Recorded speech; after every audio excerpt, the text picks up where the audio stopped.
आप सभी को मेरा नमस्कार। होप आप सभी अच्छे होंगे और आप लोग का जो प्रिपरेशन जो है वो बहुत ही अच्छा चल रहा होगा। सीजी सेट 2024 के लिए मैंने आप लोग को 2 बुक आप लोग को रिफ़र किया है। एक है आपका रिहंद की जो बुक आती है और दूसरा है आपका CSIR नेट की ही सुरेखा तोमर की जो उपकार पब्लिकेशन की जो बुक आती है। ये 2 बुक्स में से किसी एक बुक को आप बाय करके जो है प्रिपरेशन को स्टार्ट कर सकते हैं। पहले तो आपको जो थ्योरी पार्ट जो पढ़ना है, केवल उन बुक्स में आपको कोयल क्वेश्चन ही करने होंगे, आप उसमें से थ्योरी मत पढ़िएगा। थ्योरी पढ़ने के काम जो है मेरे इन वीडियोस में कर सकते हैं। साथ ही साथ आप लोगों के पास जो भी अवेलेबल होगा नोट्स जो है वहाँ से आप कर सकते हैं। रही बात शॉर्ट नोट्स की, तो शॉर्ट नोट्स आप लोग बनाए ही होंगे जो वीडियोस देख रहे हैं, और जो वीडियो नहीं देखे हैं, पहला वीडियो है इनका, तो वो जो बाकी के जो वीडियो हैं वो देखिए और शॉर्ट नोट्स आप लोग बनाते हुए चलिए। इसके साथ ही अगर आपको कोई आपके पास अगर कोई और नोट्स हो तो उसको भी आप रेगुलर जो है रिवाइज करते हुए चलिए। मैंने आप लोग को ग्रुप में बताया हुआ है कि मैं शॉर्ट नोट्स जो है बहुत ही जल्द आप लोग को अवेलेबल कराने वाला हूँ। 2-4 दिन में शॉर्ट नोट्स को मैं जो है एप्लीकेशन में आप लोग के लिए डाल दूँगा। अगस्त्य एकेडमी ऑफ साइंसेस की जो एप्लीकेशन होंगी उसमें मैं आप लोग के लिए अपलोड कर दूँगा, जिसमें से आप डायरेक्ट जो है आप वहाँ से एक्सेस कर पाएंगे। और उन शॉर्ट नोट्स को देख के आप क्या करेंगे, उनको सबसे पहले तो आप उसको पढ़ लेंगे, ठीक है। पढ़ने के बाद टॉपिक वाइज जो है आप क्या करेंगे, ये जो 2 बुक्स हैं आपके पास से रिहंद की या फिर उपकार की, दोनों में से किसी एक बुक को आप बाय किए हुए हैं तो उसमें से आप क्वेश्चन प्रैक्टिस कीजिएगा। इससे ये आपका ये फ़ायदा होगा, जितना ज़्यादा आप क्वेश्चन सॉल्व करेंगे उतना ही ज़्यादा आपके जो फॉर्मूले जो हैं वो क्या होते जाएंगे, आपको याद होते जाएंगे। ठीक है क्या, यहाँ तक क्लियर है? चलिए अब आगे बढ़ते हैं, टॉपिक में हम आते हैं। तो आज हम बात करने वाले हैं न्यूक्लियर स्टेबिलिटी के बारे में, ठीक है। इससे पहले हमने रेडियो एक्टिविटी का पार्ट हमने देखा हुआ है। तो रेडियो एक्टिविटी में बिजली की क्या होता है, आपका जो एक न्यूक्लियस है दूसरे न्यूक्लियस में, दूसरा न्यूक्लियस तीसरे न्यूक्लियस में, ऐसे क्या होता रहता है, चेंज होते रहता है।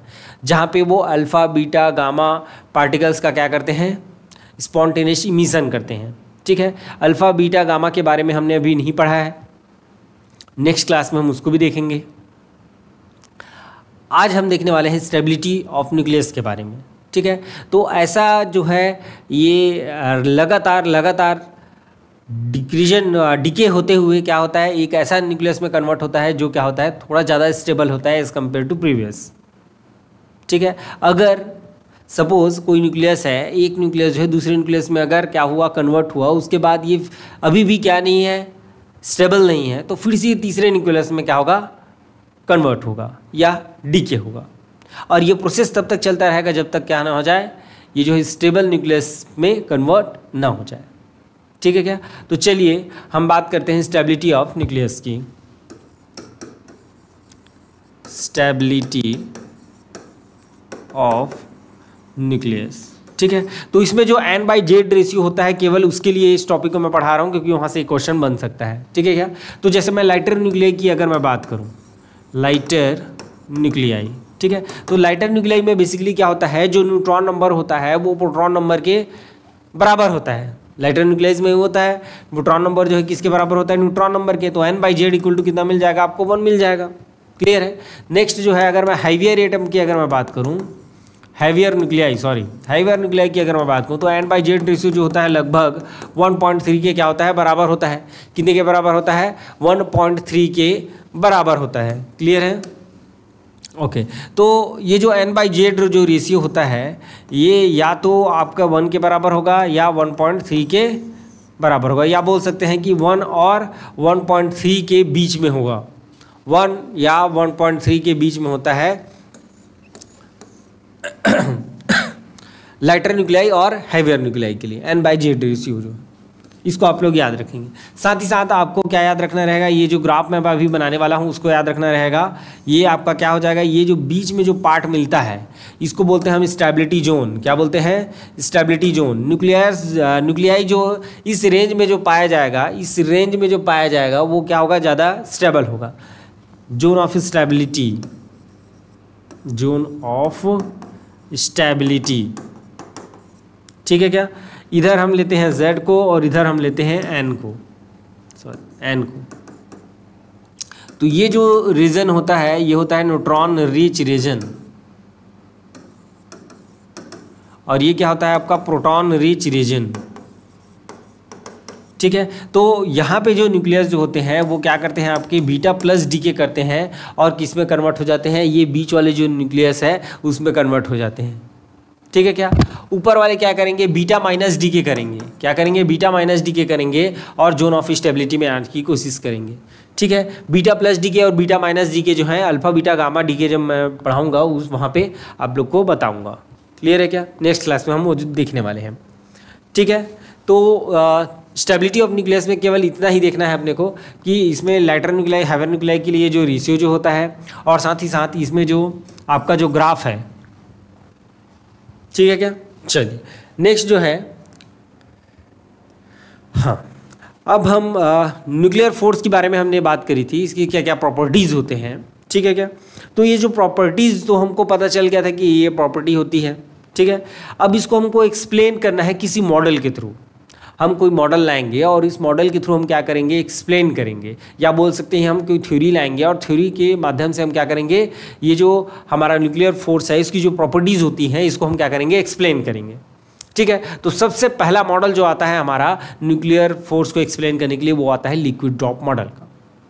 लिक्विड ड्रॉप मॉडल में कुछ कमियां होती हैं जिसको एक्सप्लेन नहीं कर पाता है, जैसे मैजिक नंबर हो गया। ठीक है, तो इसको एक्सप्लेन करने के लिए फिर दूसरा मॉडल आता है जिसको हम बोलते हैं न्यूक्लियर शेल मॉडल।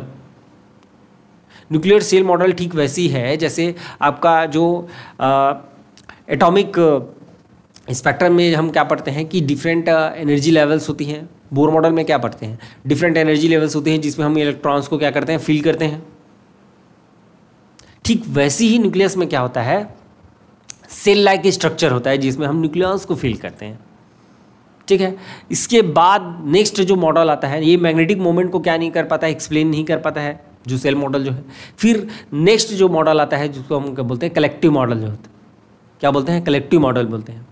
ठीक है, तो उसके बाद फिर नेक्स्ट मॉडल जो आता है निल्सन मॉडल आता है। ठीक है, तो इन सब की हम बात नहीं करने वाले यहाँ पे, कलेक्टिव मॉडल निल्सन मॉडल की। यहाँ पे हम बेसिकली देखने वाले हैं सेट के एग्जाम के पॉइंट ऑफ व्यू से हम केवल बात करने वाले लिक्विड ड्रॉप मॉडल की और साथ ही साथ न्यूक्लियर सेल मॉडल की। तो चलिए स्टार्ट करते हैं liquid drop model. Liquid drop model. ठीक है, तो जैसे न्यूक्लियर्स की जो प्रॉपर्टी होती है, शॉर्ट रेंज होता है। ठीक है, डेंसिटी जो होता है वो काफ़ी हाई होता है और कांस्टेंट होता है। साथ ही साथ इसमें बाइंडिंग एनर्जी होती है। बाइंडिंग एनर्जी अगर हम उसको दे देते हैं तो क्या हो जाता है, वो न्यूक्लियॉन्स में क्या हो जाता है, कन्वर्ट हो जाता है, या बोल सकते हैं सेपरेट आउट हो जाता है। ठीक है, और क्या पढ़े हैं हम, सरफेस टेंशन के बारे में पढ़े हैं, सैचुरेशन प्रॉपर्टी के बारे में पढ़े हैं। ठीक है, तो इनको हमको एक्सप्लेन करना है। ठीक है, तो जो न्यूक्लियस जो होता है हमारा, जो न्यूक्लियस जो होता है वो इनकम्प्रेसिबल लिक्विड ड्रॉप के तरह बिहेवियर करता है।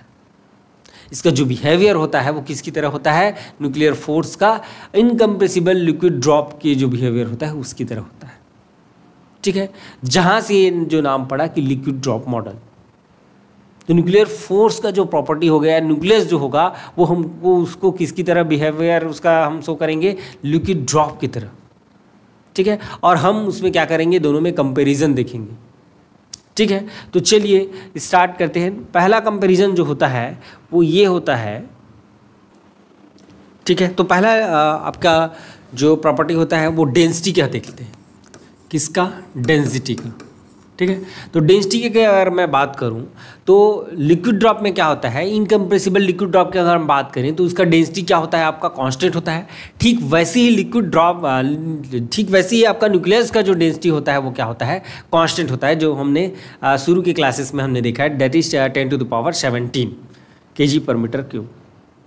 ठीक है, ओके, ठीक, चलिए, तो ये तो फर्स्ट प्रॉपर्टी हो गया। सेकेंड क्या होता है आपका, सैचुरेशन प्रॉपर्टी। सैचुरेशन प्रॉपर्टी, तो सैचुरेशन प्रॉपर्टी को कैसे कंपेयर करेंगे यहाँ पे, तो जैसे आपका लिक्विड ड्रॉप में क्या लगता है, सरफेस टेंशन लगता है। ठीक है, लिक्विड ड्रॉप में क्या लगता है, सरफेस टेंशन लगता है, जो कि सैचुरेट होता है। ठीक वैसे ही आपका क्या होता है, आपका न्यूक्लियर फोर्स में इसकी सेचुरेशन प्रॉपर्टी होती है। क्या होती है? सेचुरेशन प्रॉपर्टी होती है। बाइंडिंग एनर्जी कर्व में हमने देखा हुआ है कि वो क्या हो जाता है? सेचुरेट हो जाता है। क्लियर है? नंबर 3, नेक्स्ट हम बात करने वाले हैं, जैसे लिक्विड ड्रॉप में, लिक्विड ड्रॉप को अगर हम कुछ एनर्जी दे दें तो दूसरे आपके स्टेट में क्या हो जाता है? चेंज हो जाता है, जिसको हम लैटेंट हीट के माध्यम से जानते हैं। लैटेंट हीट आपने पढ़ा होगा कि लैटेंट हीट में क्या होता है आपका, जो हम एनर्जी देते हैं या उतने अमाउंट ऑफ एनर्जी की आवश्यकता होती है कि स्टेट चेंज हो जाए, जिससे क्या हो जाए? स्टेट चेंज हो जाए। ठीक है? The amount of energy which is required to change the state of the matter. ठीक है? मैटर के स्टेट को चेंज करने के लिए जितने अमाउंट ऑफ एनर्जी की रिक्वायरमेंट होती है उसको हम क्या बोलते हैं? लैटेंट हीट बोलते हैं। तो जिस प्रकार लिक्विड ड्रॉप में आपका लैटेंट हीट होता है, ठीक वैसे ही यहाँ पे क्या होता है? आपका बाइंडिंग एनर्जी होता है। क्या होता है आपका? बाइंडिंग एनर्जी होता है। ठीक है? तो लैटेंट हीट जो होता है that is comparison to binding energy of the nucleus. ठीक है? Binding energy of the nucleus. Number 4, एक और प्रॉपर्टी होती है जो होती है that is nothing but van der Waals. Van der Waals force जो होता है, ठीक है, इसमें क्या होता है आपका? लिक्विड ड्रॉप में वंडर वॉल फोर्स जो होता है बहुत ही शॉर्ट रेंज नेचर का होता है, बहुत ही शॉर्ट रेंज नेचर का होता है। ठीक वैसे ही आपका जो न्यूक्लियर फोर्स जो होता है वो क्या होता है? बहुत ही शॉर्ट रेंज नेचर का होता है। दोनों जो है क्या होते हैं? आपके शॉर्ट रेंज नेचर के होते हैं। ठीक है? क्या शॉर्ट रेंज नेचर के होते हैं। तो क्वेश्चन यहाँ से आपको नहीं पूछा जाएगा, कहाँ से पूछा जाएगा मैं बताऊँगा। ठीक है? तो चलिए, अब ये जो डिफरेंट प्रॉपर्टीज़ थी, ठीक है, उसको लिक्विड ड्रॉप के कंपैरिजन में देखा गया और साथ ही साथ इसमें एक फार्मूला इजाद किया गया। ठीक है? एक फार्मूला डिराइव किया गया जो क्या कर सके? इन सब प्रॉपर्टी को एक्सप्लेन कर सके। ठीक है? तो पहला आपका था सेमी इंपिरिकल मास फार्मूला, है ना? तो इसमें जो डेरिवेशन करते हैं फार्मूला का उसको हम बोलते हैं सेमी इंपिरिकल मास फार्मूला। तो सेमी इंपिरिकल मास फार्मूले में पहला टर्म जो हम लेते हैं वो लेते हैं वॉल्यूम एनर्जी का। किसका?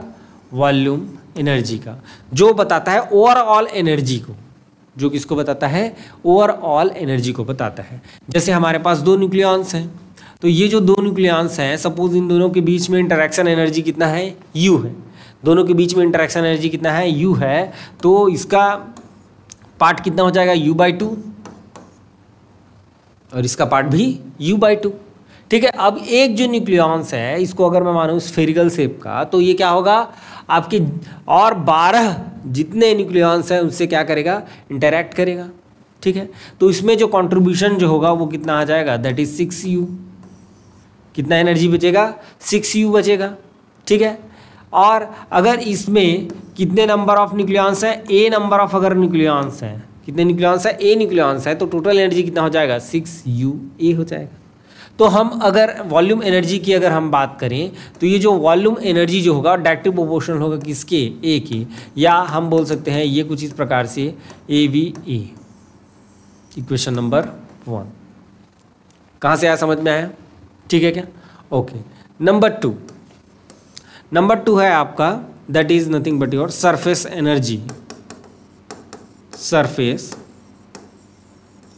एनर्जी। तो जो हमारा सरफेस जो एनर्जी जो होता है, ठीक है, ये कहाँ से आता है?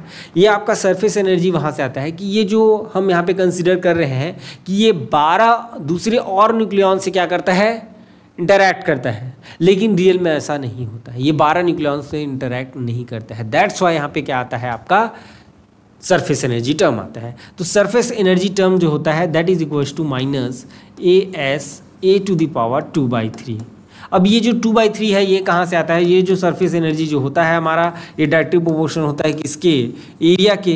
तो area is directly proportional to r⁴³ and r is directly proportional to A⁴ that is what? ये इसके होता है एरिया 4πr² हो जाएगा ना, ये 4πr² आर स्क्वायर। और ये जो आर जो होता है ये क्या होता है आपका 1/3 के प्रोपोर्शनल होता है, ठीक है। तो ये कितना हो जाएगा, दैट इज a⁴ ये कुछ इस प्रकार से यहाँ से आता है, ठीक है। तो ये कुछ इस प्रकार से हो गया आपका, ठीक है। और निगेटिव साइन क्या बताता है, ये निगेटिव साइन ये बताता है कि ये बाइंडिंग एनर्जी को कम करने की कोशिश करता है ना। ये क्या करता है, to reduce binding energy, to reduce, ये क्या है आपका, ये जो है that is nothing but overall binding energy, ठीक है। ओवरऑल बाइंडिंग एनर्जी को बता रहा है और ये क्या कर रहा है, उस बाइंडिंग एनर्जी को to reduce binding energy. Negative sign इसलिए आ रहा है क्योंकि ये बाइंडिंग एनर्जी को क्या करता है, रिड्यूस करता है। देन नेक्स्ट टर्म देखते हैं, okay number 3 coulomb energy, coulomb energy, ठीक है। तो कूलम एनर्जी में क्या होता है आपका, जैसे 2 प्रोटॉन हैं आपके, ठीक है।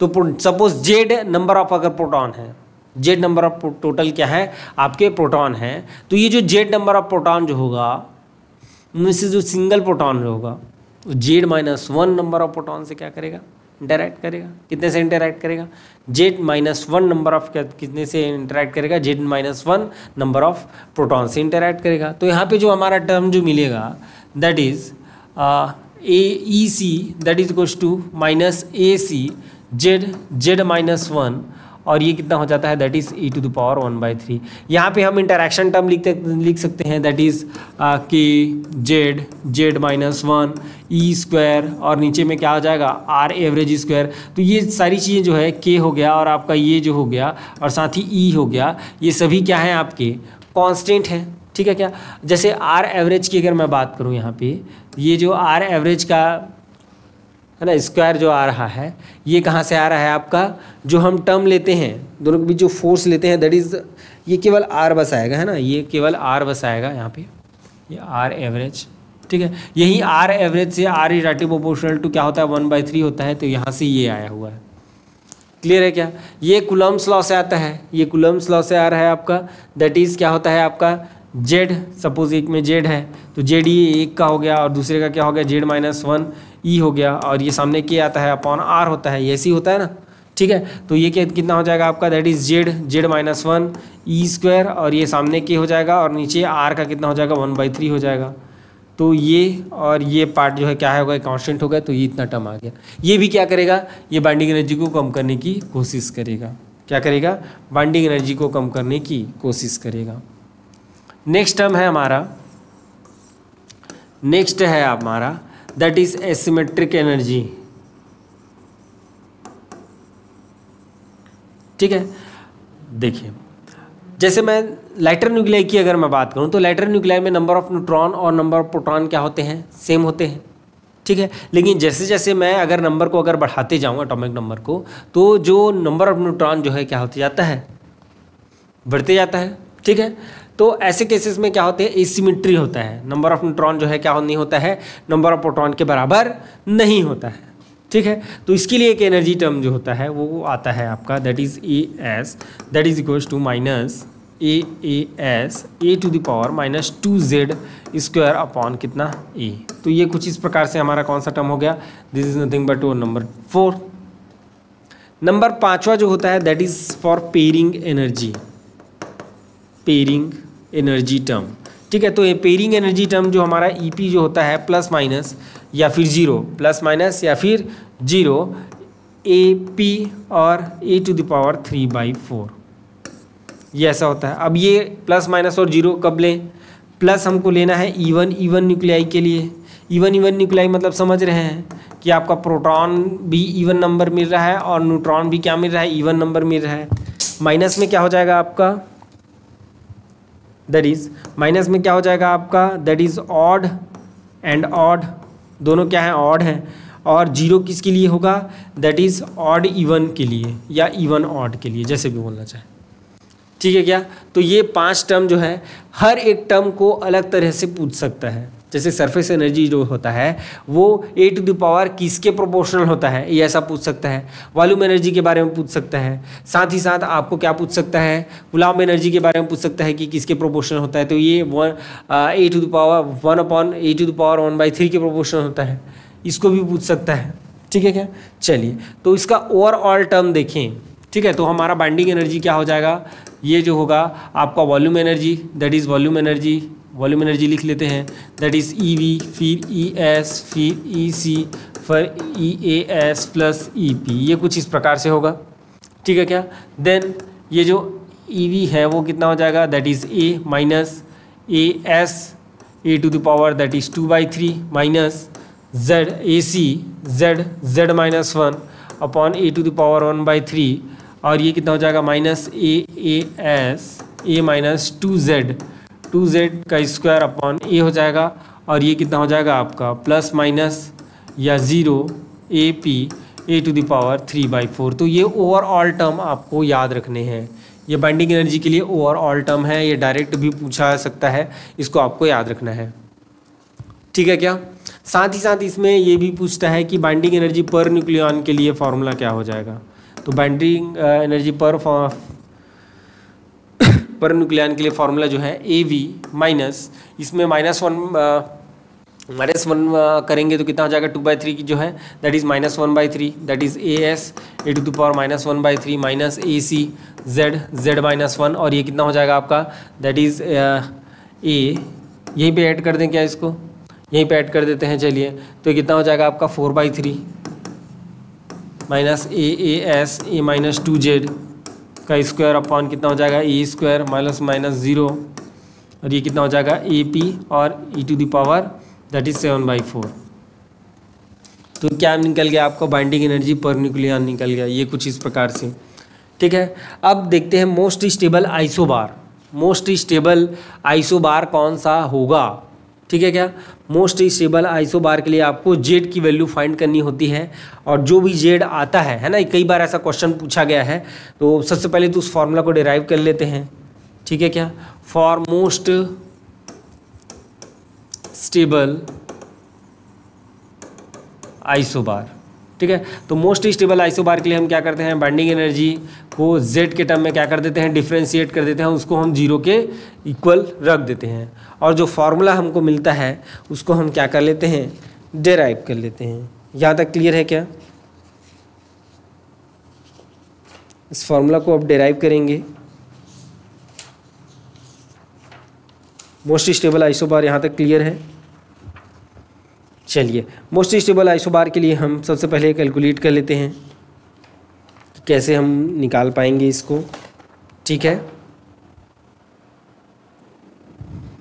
मोस्ट स्टेबल आइसोबार के लिए जो हमारा जो फॉर्मूला जो होता है वो कुछ इस प्रकार से आता है, आप लोग इसको डायरेक्ट याद कर लीजिएगा, और आप चाहें तो यहाँ पर से आप डिराइव भी कर सकते हैं। कहाँ से डिराइव कर सकते हैं, मैं यहाँ डिराइव नहीं करा रहा हूँ, तो आप लोग जो है यहाँ से डिराइव कर सकते हैं। इसको जेड के टर्म में क्या कर दीजिएगा, एक बार डिफ्रेंशिएट कर दीजिएगा, और डिफ्रेंशिएट करके उसको क्या कर देंगे आप 0 के बराबर लिख देंगे, और जेड का वैल्यू बस निकालना रहेगा। तो ये काम आप लोग के लिए है, होमवर्क मैं दे रहा हूँ, और आपका क्या आएगा उसको मैं यहाँ पर लिख देता हूँ, that is Z is equals to A/2 plus that is AC upon 2AS, और ये होता है आपका A टू द पावर 2/3। ये कुछ इस प्रकार से आपका क्या होता है, जेड का मोस्ट स्टेबल आइसोबार का जो है वो फॉर्मूला आता है। जेड इक्वल टू क्या हो जाएगा, A/2 plus AC upon 2AS A to the power 2/3।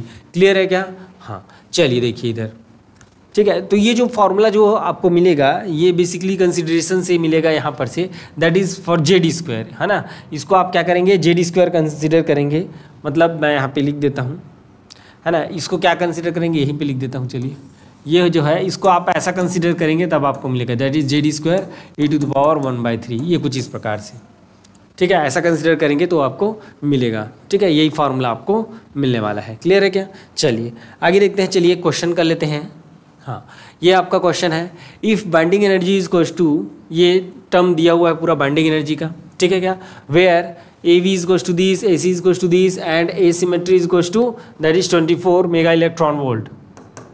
Okay, then Z for the most stable isobar for a nucleus with A is equals to 216, A equal to अगर 216 है तो उसके लिए most stable isobar क्या होगा, ये आपको क्या करना है, निकालना है। चलिए तो देखते हैं, हमारे पास मोस्ट स्टेबल आइसोबार के लिए जेड का जो वैल्यू जो होता है वो कितना होता है, that is A/2A plus AC/2AS, और A टू द पावर कितना हो जाएगा, 2/3 हो जाएगा। तो ये फाइनली कितना हो जाएगा आपका ठीक है क्या, +2। AC कितना है आपका, AC ये है आपका दैट इज़ 0.75 इंटू 2 इंटू कितना, AS कितना है आपका दैट इज़ 24, और A टू द पावर कितना, मतलब 216 की पावर कितना 2/3 हो जाएगा। ये कुछ इस प्रकार से क्लियर है क्या। चलिए अब आगे देखिए, इसमें कितना हो जाएगा आपका दैट इज़ 216 अपॉन ये कितना हो जाएगा आपका 2 प्लस 0.75 को कैसे लिख सकता हूँ मैं, 3/4 लिख सकता हूँ क्या, दैट इज़ 3/4 इंटू कितना हो जाएगा 2 अपॉन 2 इंटू 24, ठीक है क्या। और ये देखिए ये कितना हो जाएगा आपका 6 की पावर 3 हो जाएगा, ठीक है। तो 3 कैंसिल हो जाएगा, क्या बचेगा 6 की पावर 2 यानी कि 36, या 6 इंटू 6 लिख सकता हूँ, ठीक है क्या। 3 1 जा 3, 8 जा, ठीक है क्या, और 2 1 जा 2 3 जा, और कुछ हो सकता है 2 3 जा और 2 2 जा, ठीक है। तो फाइनली क्या मिला हमको, that is z is equals to 216 upon कितना मिल गया, दैट इज 2 प्लस 9/16 कितना मिल गया, 9/16 मिल गया। इसके बाद क्या हो जाएगा, ये 216 इंटू 16 अपॉन कितना हो जाएगा 32 प्लस 9 कितना हो जाएगा 41। इसको जब आप सॉल्व करेंगे तो अप्रॉक्सीमेट इसका आंसर जो है 84 समथिंग आता है ना, कितना आता है 84 आता है। तो ये आपका क्या हो जाएगा, सही आंसर हो जाएगा। मैं एग्जैक्ट वैल्यू वाला भी आप लोग को दूंगा ताकि आप लोग जो है ज़्यादा दिक्कतें ना हो आप लोग को, ठीक है। एक क्वेश्चन और मैं देने वाला हूँ, इस क्वेश्चन को आप लोग सॉल्व करके लाइएगा। चलिए नेक्स्ट क्वेश्चन करते हैं। ये है आप लोग का next question, the binding energy of light nuclei in the mega electron volt is given by this, ठीक है, ये दिया हुआ है आपका, ठीक है। और उसके बाद क्या बोल रहा है, the value of Z of the most stable isobar for given A is. Most stable isobar के लिए फिर से एक बार फार्मूला लिख देते हैं, बार बार फार्मूला लिखेंगे तो आपको याद हो जाएगा, A/2 प्लस कितना होता है AC/2AS, और A टू द पावर कितना हो जाता है 2/3 हो जाता है। ये आपका क्या होता है, मोस्ट स्टेबल आइसोबार के लिए क्या होता है, फार्मूला होता है। नेट में कई बार क्वेश्चन आया हुआ है, और साथ ही साथ जितने भी आपके जो बड़े बड़े एग्ज़ाम होते हैं, आपके जेस्ट हो गए, असिस्टेंट प्रोफेसर वाले एग्ज़ाम में भी इससे क्वेश्चन पूछा गया है, ठीक है। तो बहुत सारे एग्ज़ाम्स में इसके क्वेश्चन जो है आते हैं, तो उसको आपको याद रखना है। तो सबसे पहली बात तो यहाँ पर से आपको AC का वैल्यू क्या होगा और AS का वैल्यू कितना होगा वो आपको फाइंड आउट करनी है, ठीक है। तो फर्स्ट वाला तो होता है भैया आपका किसका, वॉल्यूम एनर्जी का। दूसरा क्या होता है आपका, ये होता है आपका सरफेस एनर्जी का। 2/3 वाला क्या होता है, सरफेस एनर्जी का होता है। देन नेक्स्ट ये जो होता है वो आपका AC वाला पार्ट होता है, किसका होता है, AC वाला होता है, जिसमें A टू द पावर क्या होता है -1/3 आता है, या नीचे में 1/3 आता है, ठीक है क्या। तो इसके लिए AC जो है कितना दिया हुआ है, that is nothing but 3/4, that is 3/4। और नेक्स्ट वाला क्या होता है आपका AS का होता है, तो that is AS equal to कितना हो जाएगा आपका 30 हो जाएगा, कितना हो जाएगा 30 हो जाएगा। इन दोनों को आप क्या कर देंगे, अब इस फॉर्मूले में रख देंगे, तो that is Z is equals to A to the power A upon कितना हो जाएगा 2, और ये कितना हो जाएगा आपका, सॉरी ये 2 तो बाहर नहीं था, तो ये हो जाएगा आपका 2 प्लस AC कितना है आपका दैट इज 3/4 है, और इंटू कितना है 2AS कितना हो जाएगा, ये 30 हो जाएगा, और A टू द पावर कितना हो जाएगा 2/3 हो जाएगा। नेक्स्ट आगे देखें तो ये कितना हो जाएगा आपका A, और इन सब को मैं ऊपर ले लेता हूँ 2 प्लस यहाँ पे देखेंगे 3 1 जा 3 10 जा, ठीक है। तो कितना हो जाएगा, ये हो जाएगा 8, और ये कितना हो जाएगा 80 हो जाएगा, है ना। तो 1 अपॉन कितना हो जाएगा आपका 80 हो गया, और A टू द पावर कितना हो गया 2/3 हो गया, और इस नीचे वाले पार्ट को पूरा ऊपर लेके गया हूँ तो ये कितना हो जाएगा -1 हो जाएगा। तो माइनस वाला क्या दिख रहा है, कौन सा ऑप्शन, यही ऑप्शन दिख रहा है, तो यही आपका सही आंसर होना चाहिए। 2 इसके नीचे में आया हुआ है, 2 क्या है आपका नीचे में आया हुआ है, तो 2 नीचे से हम क्या कर देते हैं, कॉमन कर देते हैं, या 2 से इसको क्या कर देते हैं, डिवाइड कर देते हैं।